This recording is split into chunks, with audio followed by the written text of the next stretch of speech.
L'histoire commence comme cela. Une vieille brochure ramenée d'un voyage retrouvée au fond d'une valise, une photo jaunie et le croquis d'un massif. On tombe sur un récit d'expé, la première sans doute, celle de Bernard Ami en 1969, et puis après, plus rien. Alors on fait des recherches, on étudie des plans, on élabore des cartes maison via des vues satellites, et puis finalement on se décide.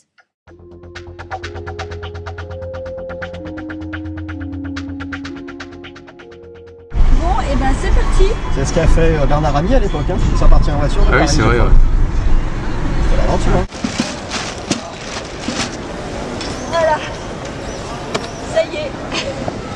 Normalement, ça devrait partir d'une vanne. Enfin, on espère.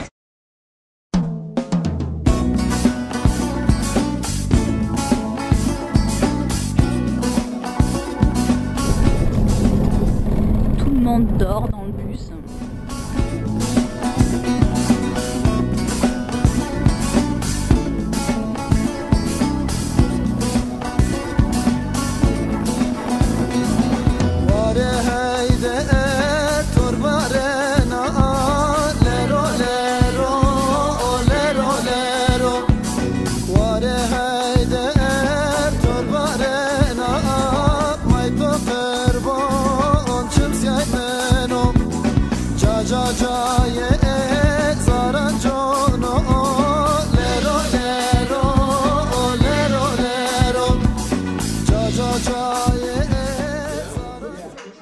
On tente de se renseigner auprès des autorités locales. Après plusieurs heures de discussion, dont une grande partie avec les mains, on découvre juste que les Kurdes sont d'une patience infinie. Mais personne ne sait, ne veut nous dire comment aller et si on peut aller dans ces montagnes. Atatürk veille toujours. Polat, jeune étudiant, comprend notre projet et nous guide.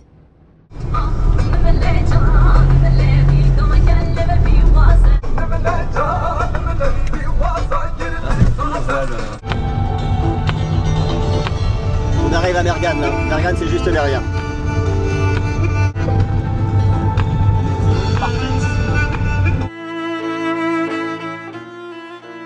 Voici le camp de Mergan et ses habitants. Tout d'abord surpris, ils semblent cependant heureux de notre visite et nous accueillent à bras ouverts. Nous installons notre camp non loin du leur.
Le rocher, il connaît, tu sais ce que c'est.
Notre expédition a pris une forte dimension humaine avec cette rencontre.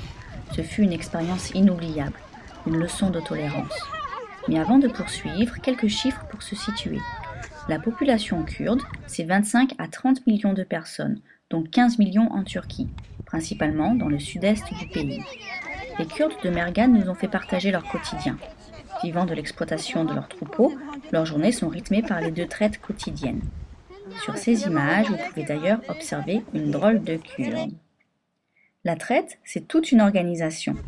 Une organisation à l'ancienne, mais toujours très efficace. Les bêtes, confinées dans un sas, passent au compte-gouttes entre 2 rangées de treilleuses, qui les attrapent. Au centre, sur un monticule de pierre, Choukri les dispatche.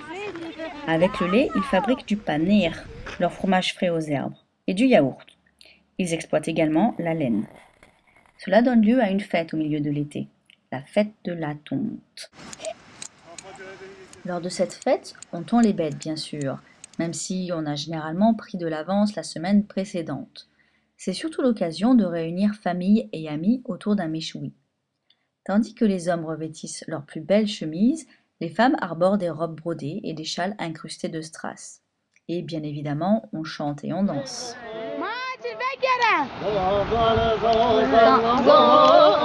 Ah là c'est pro là. Là ça ressemble à quelque chose. Ok,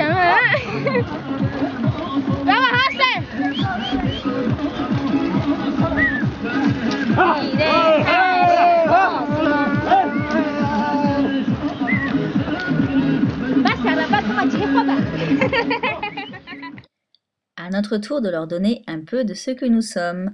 Sur le livre de Bernard Ami, ils reconnaîtront certains de leurs proches, maintenant des vieillards. Le matériel de bivouac et d'alpinisme n'a plus de secret pour eux. Ils se sont même mis à l'escalade.